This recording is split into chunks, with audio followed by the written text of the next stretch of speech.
नमस्कार। सुबह 8 बजे की खबरों में आप सभी का स्वागत है। मैं हूं नीलू। तो हम आपको बता दें कि एक बड़ी दुखद खबर के साथ बुलेटिन की शुरुआत करनी पड़ रही है। सुबह 7:15 बजे दिलीप कुमार ने अंतिम सांस ली है। 98 साल की उम्र में उनका निधन हुआ है। लंबे समय से बीमार थे दिलीप कुमार। दादा साहब फाल्के अवार्ड से सम्मानित थे दिलीप साहब। मुंबई के हिंदुजा अस्पताल में भर्ती थे। पिछले 8 दिनों से उनकी तबीयत लगातार बिगड़ती चली गई। आईसीयू में भर्ती थे और आज सुबह करीब 7:15 बजे उन्होंने अंतिम सांस ली। तो 98 साल की उम्र में दिलीप कुमार का निधन हुआ है। एक दुखद खबर। मुंबई के हिंदुजा अस्पताल में पिछले 8 दिनों से भर्ती थे। बताया जा रहा था कि उनको काफी ज्यादा दिक्कत आ रही थी और उनको आईसीयू में एडमिट कराया गया था। आज सुबह 7:15 बजे दिलीप कुमार ने अंतिम सांस ली है। 98 साल की उम्र में उनका निधन हो गया है। तो अभिनेता दिलीप कुमार अब हमारे बीच नहीं रहे हैं। बताया जा रहा है कि लंबे समय से बीमार चल रहे थे। कई बार वो हॉस्पिटल आए गए। इस बीच उनकी तबीयत भी काफी खराब हुई, लेकिन हर बार वो हॉस्पिटल से डिस्चार्ज हुए, घर गए। लेकिन इस बार ऐसा नहीं हो पाया। सुबह 7 बजे बताया जा रहा है कि दिलीप साहब ने अंतिम सांस ली है। 98 साल की उम्र में उनका निधन हुआ है। लंबे समय से बीमार चल रहे थे। पिछले 8 दिनों से आईसीयू में एडमिट थे।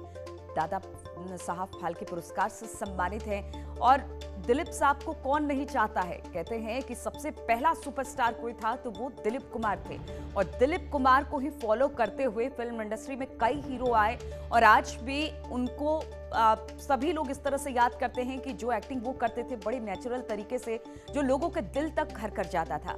आज वो अब हमारे बीच नहीं रहे हैं। 98 साल की उम्र में उनका निधन हो गया है। सुबह 7:15 बजे उन्होंने अंतिम सांस ली। पिछले काफी दिनों से बीमार चल रहे थे।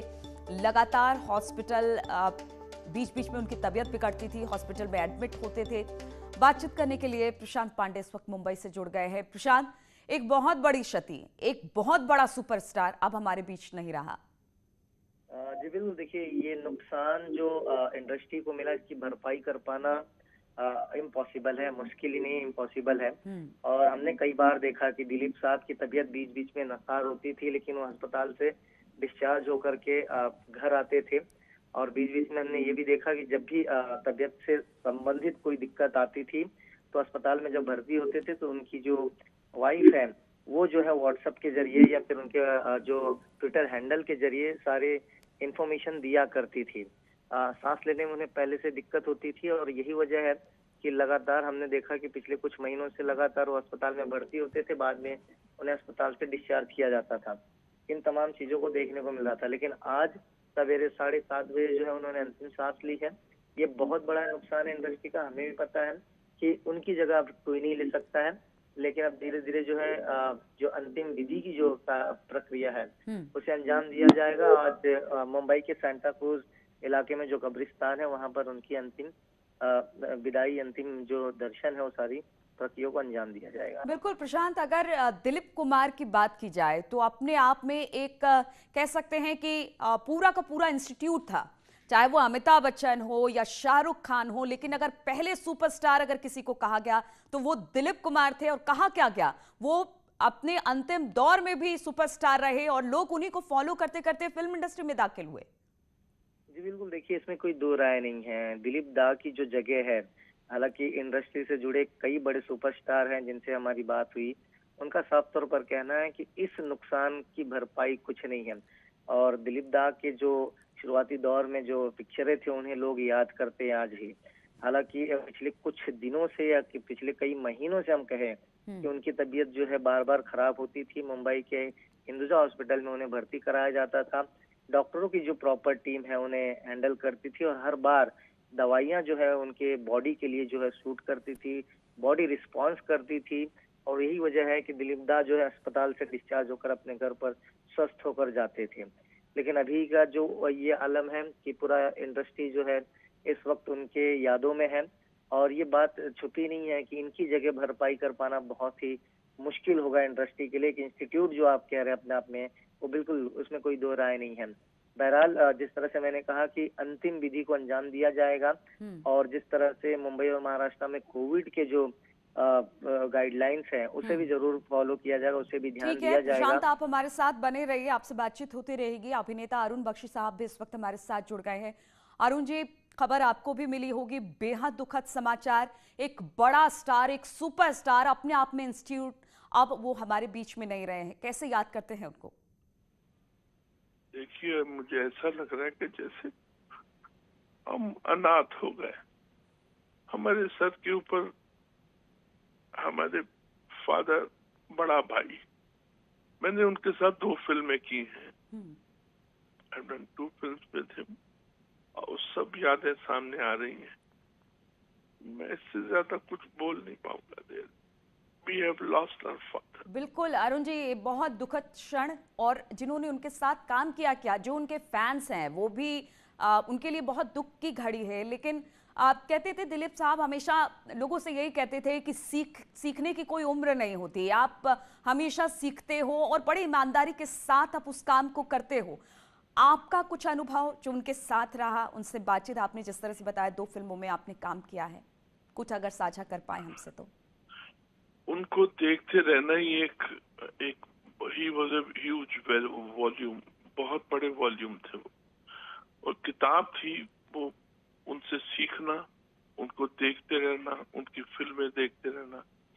मैं तो कहूँ कि वो हमको उस जमाने में जब मजदूर कर रहे थे तो हमको गाइडेंस मिलती थी उनसे। जब होती थी, लाइटिंग होती थी, उसके बीच में एक आधा घंटा, पौना घंटा होता था, उसमें वो हमको एक्टिंग के टिप्स बताते थे। वो आज तक उन्हीं टिप्स के ऊपर चल के हम तो यहाँ तक पहुंचे। और उनको देखना, उनसे कॉन्वर्स करना। और एक और फिल्म थी जो कभी रिलीज नहीं हुई, उसका नाम था आग का दरिया। आग का दरिया थी, उसकी हमने बहुत शूटिंग की थी, कभी रिलीज नहीं हुई। लेकिन उसके बीच में ओ God, he was a teacher, he was a professor. वो हमको बहुत प्यार से चीजें सिखाते थे। और फिर मैंने उन्हीं की फिल्म में मेरा करियर शुरू हुआ था। कर्मा फिल्म थी जिसमें मैंने 4 लाइनें गाई थी बिगिनिंग की, और वो 4 लाइन जो थी वो उनके ऊपर, पूरे कास्ट के ऊपर उसका मुहूर्त हुआ था। और जब उनको पता चला ऊटी में कि, क्योंकि कर्मा में उन्होंने भी गाया था, उसके बाद जब पता चला कि मैंने भी वो 4 लाइन गाई हैं, तो उसके बाद उनका जो बिहेवियर था मेरी तरफ बिल्कुल अच्छा चेंज हो गया, और यूज्ड टू लाइक इट। और अब मैं आपसे क्या कहूँ, he was a teacher। वो जनरेशन के टीचर थे। आती हुई जनरेशन को जब भी होता था कि अगर कोई सीन आपसे नहीं हो रहा है तो आप दिलीप साहब को याद कीजिए और वो सुर पकड़ लीजिए, और दिलीप साहब को याद करने के बाद वो सीन इत्मीनान से हो जाता है। अरुण जी, बहुत बहुत कम ऐसे एक्टर थे जो बड़े जेन्युइन तरीके से अपनी बातें पर्दे के माध्यम से लोगों तक पहुंचाते थे। वही जेन्युइन एक्टर थे दिलीप कुमार। जब वो अपने किसी डायलॉग को बोलते थे, जब वो पर्दे पर आते थे, तो लगता था जैसे आप और हमारे बीच से गया हुआ कोई शख्स है। बहुत ही बेहतरीन कलाकार। देखिए, 40 से उनका ज्वार भाटा से उन्होंने शुरुआत की है लाइफ को। ज्वार भाटा पहली फिल्म थी उनकी। जब लोग ओवर एक्टिंग करते थे या स्टेजी एक्टिंग करते थे तो वो अंडर प्ले करते थे। 40s क्या, 50s, 60s, 70s, 80s, 90s, ओहो हो। उनकी पकड़ लैंग्वेज के ऊपर, उनकी सोच, उनकी समझ, और उनका जो था वो हमारे लिए सबके लिए इंस्पिरेशन था कि आपका तलफ्फुज़, आपका उच्चारण बड़ा अच्छा होना चाहिए। आप पढ़े लिखे होना चाहिए, ताकि अगर इम्प्रोवाइज करना है तो आप पढ़े लिखे होना चाहिए। मैं इसके आगे क्या करूं, जितनी तारीफ करूं उतनी कम है। बिल्कुल, जितनी तारीफ की जाए उतनी कम है। अरुण जी, बहुत बहुत शुक्रिया हमसे बातचीत करने के लिए। तो जिस तरह से अरुण जी बता रहे थे, और तमाम फैंस, मुझे नहीं लगता कि शायद कोई भी दिलीप कुमार का फैन ना हो। हर एक जनरेशन में उन्होंने अपनी पैठ बनाई है। उनकी अदाकारी और कलाकारी को देखते हुए फिल्म इंडस्ट्री में बहुत सारे हीरो आगे बढ़े और लगातार उनके काम को सराहा गया। हालांकि पिछले काफी समय से वो लंबी बीमारी से जूझ रहे थे, बार बार अस्पताल जा रहे थे, लेकिन हर बार बिल्कुल ठीक ठाक होकर अपने घर जा रहे थे। लेकिन इस बार ऐसा नहीं हो पाया। हम आपको बता दें, सुबह 7 बजे दिलीप कुमार ने अंतिम सांस ली है। 98 साल की उम्र में उनका निधन हुआ है। फिल्म इंडस्ट्री ने उन सब प्रशंसकों के लिए एक बहुत बड़ी क्षति, जो कि दिलीप कुमार के फिल्म को देखकर बड़े हुए, उनको सीखा, उनको समझा, उनके लिए आज बेहद दुखद क्षण।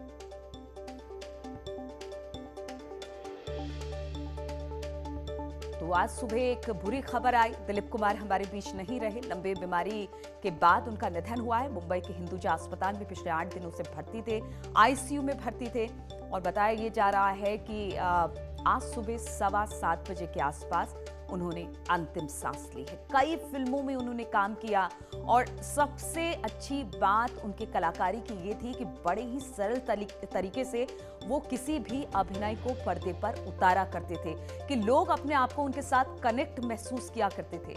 सबसे बड़ा सुपरस्टार कहते हैं कि उसके बाद जितने भी हीरो आए, बहुत टाइम तक उनको फॉलो किया। ठीक है, बाद में उन्होंने अपनी एक अलग पहचान बनाई, लेकिन शुरुआत में दिलीप कुमार को फॉलो किया। और दिलीप कुमार भी हमेशा जो आगे आने वाले जनरेशन थी उनको सिखाने का काम करते थे, बताने का काम करते थे। अपने आप में पूरा इंस्टीट्यूट थे। और जिस तरह से अरुण जी भी बता रहे थे कि उनका तलफ्फुज़ हो या फिर उनकी अदाकारी हो, सब बेहतरीन थी। और उन्होंने हर बार यही कहा कि आप मेहनत करिए, मेहनत करेंगे तो आपको सफलता जरूर मिलेगी। और अब ये ऐसा अभिनेता हमारे बीच नहीं है। दिलीप कुमार ने आज सुबह 7:15 बजे के अंतिम सांस ली है। 98 साल की उम्र में उनका निधन हुआ है। लंबी बीमारी से वो जूझ रहे थे और हर बार हमने देखा कि उनकी जो पत्नी थी शायरा बानो, वो हमेशा उनके साथ रही, हमेशा उनके तबीयत को लेकर अपडेट करती रही, उनके साथ चलती रही। अक्सर उनके फोटोग्राफ्स भी हम देखते रहते थे कि किस तरह से दिलीप कुमार की जगह वो बातें करती थी, उनकी बातों को लोगों तक पहुंचाने का काम करती थी। लेकिन एक दुखद खबर के साथ अब दिलीप कुमार हमारे साथ नहीं है। उन्होंने 7:15 बजे अंतिम सांस ली है। 98 साल की उम्र में उनका निधन हो गया है।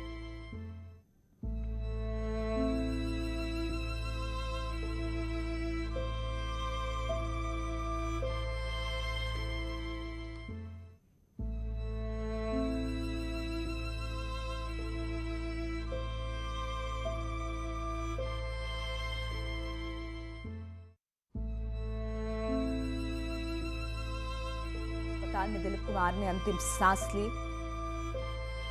शुरुआती तौर पर यूसुफ खान के साथ उन्होंने फिल्म इंडस्ट्री में दाखिल हुई, लेकिन समय की मांग, बहुत सारे हीरो ने अपने नाम बदले तो दिलीप कुमार जी ने भी अपना नाम दिलीप कुमार रख लिया। और इसके बाद उन्होंने अपना करियर शुरू किया और ये करियर बढ़ते बढ़ते बढ़ते बढ़ते ऐसी ऐसी फिल्मों तक जाकर रुका जब लोग दिलीप कुमार को देखने के लिए सिनेमा हॉल में जाते थे और ट्रेजेडी किंग के नाम से वो मशहूर हुए। उनकी अदाकारी अपने आप में इतनी जबरदस्त थी कि जब वो बोलते थे सिनेमा हॉल में तो लोग उनको सुनते थे और बार बार उनके डायलॉग को सुनते थे। और सबसे अच्छी बात ये रही कि उन्होंने बहुतों को सिखाया भी। इसी पर बातचीत करने के लिए अनूप जलोटा जी भी इस वक्त हमारे साथ फोन लाइन पर जुड़ गए हैं। अनूप जलोटा जी, बेहद दुखद खबर, दिलीप कुमार जी अब हमारे साथ नहीं है। आज सुबह 7:15 बजे उन्होंने अंतिम सांस ली है। अपने आप में एक पूरा इंस्टीट्यूट, फिल्म इंडस्ट्री का सुपरस्टार अब हमारे बीच में नहीं है। किस तरह से याद करते हैं सर आप उनको? दिलीप कुमार साहब अपने फन की यूनिवर्सिटी थे। कितने ही कलाकारों ने उनको फॉलो किया है और आगे काम किया है। उनमें हम अमिताभ बच्चन जी का भी नाम ले सकते हैं कि ये लोग उनसे पूरी तरह इंस्पायर रहकर काम करते थे। जब तारीफ करते थे तो यही कहते थे कि वो हर एक को सिखाते हैं। उनकी एक्टिंग देखिए तो वो लोगों को सिखाते हैं कि देखो ऐसे एक्टिंग होती है। उनको ट्रेजेडी किंग कहा गया। ट्रेजेडी किंग इसलिए कहा गया कि सबसे मुश्किल काम ट्रेजेडी एक्टिंग ही होती है। उसको उन्होंने बखूबी इतने साल खूबसूरती से निभाया उनका जाना एक युग का जाना है। दिलीप कुमार साहब एक युग के नायक रहे। उनके जाने का हमको बहुत अफसोस है। और वो बड़े शौकीन थे, म्यूजिक के बड़े शौकीन थे। जब कभी महफिल में हमको भी मौका मिला है उनको सुनाने का, तो वो किस तरह प्यार से सुनते थे और अदब से सुनते थे, सामने आर्टिस्ट की इज्जत करते थे। हमेशा एक डिसिप्लिन आदमी की तरह रहे। हमेशा उन्होंने अपनी वाइफ का भी बहुत ध्यान रखा। सायरा जी ने उनका बहुत ध्यान रखा। अब ये तो आना जाना तो जीवन में ही गए वो, लेकिन सायरा जी ने उनका बहुत ही अंत तक ख्याल रखा। उनकी तबीयत जब जब ठीक नहीं रही, सायरा जी ने पूरी तरह से उनको उनकी देखभाल की है। मैं बहुत ही शुक्रगुजार हूँ सायरा जी के। उन्होंने कितने बड़े महानायक को एक पलकों पे बिठा के रखा और उनको संभाला। बिल्कुल अनूप जलोटा जी, उनकी बॉन्डिंग हमने अक्सर देखी। जब वो बीमार थे तो शायरा जी उनका ख्याल रखती थी, मीडिया से भी बात करती थी, उनकी बात भी मीडिया तक पहुंचाया करती थी और फिर सकुशल वो हॉस्पिटल से भी चले जाते थे। फिर एक तसल्ली होती थी मन में कि नहीं, अब बिल्कुल दिलीप साहब ठीक हैं। लेकिन अब वो हमारे बीच में नहीं है। लेकिन एक बात अनूप जलोटा जी, जिस तरह से हम कहते हैं कि एक जेन्युइन स्टार, एक जेन्युइन अभिनेता जब वो पर्दे पर होता था तो लोगों से इंटरेक्ट करता था, वो लोगों से बात करता था, लोग अपने बीच का उन्हें महसूस करते थे, जो बहुत कम लोगों में होता है। वो एक्चुअली बहुत जिसको कहते हैं ना एजुकेटेड आदमी, बहुत नॉलेज वाले आदमी थे। उनकी जितनी खूबसूरत हिंदी थी उतनी खूबसूरत उर्दू भी थी और उतनी खूबसूरत इंग्लिश भी थी।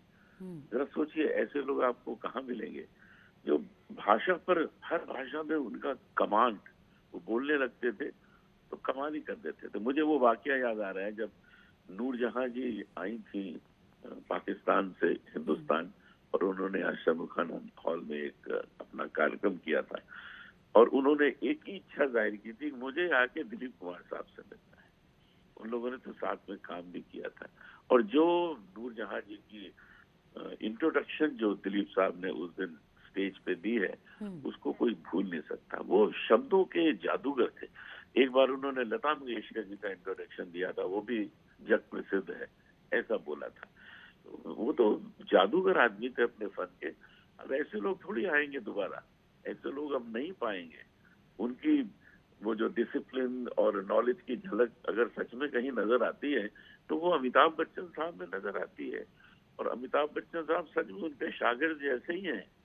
उन्होंने उनको देख देख के आगे काम किया है, तो वो झलक यहाँ नजर आती है। अमिताभ बच्चन साहब भी इतने नॉलेज में, क्या बात है, वेरी एजुकेटेड मैन, नॉलेज अच्छी। बिल्कुल, तो बहुतों के इंस्पिरेशन थे दिलीप कुमार जी और कभी किसी ने इनकार भी नहीं किया अनूप जी कि हमने उनसे सीखा नहीं या हम उनको फॉलो नहीं करते। सबने बड़े गर्व के साथ कहा कि हाँ, हम उन्हें फॉलो करते हैं, हम उनको सीखते हैं और यही खासियत थी दिलीप साहब की। बहुत बहुत शुक्रिया अनूप जलोटा जी हमसे बातचीत करने के लिए।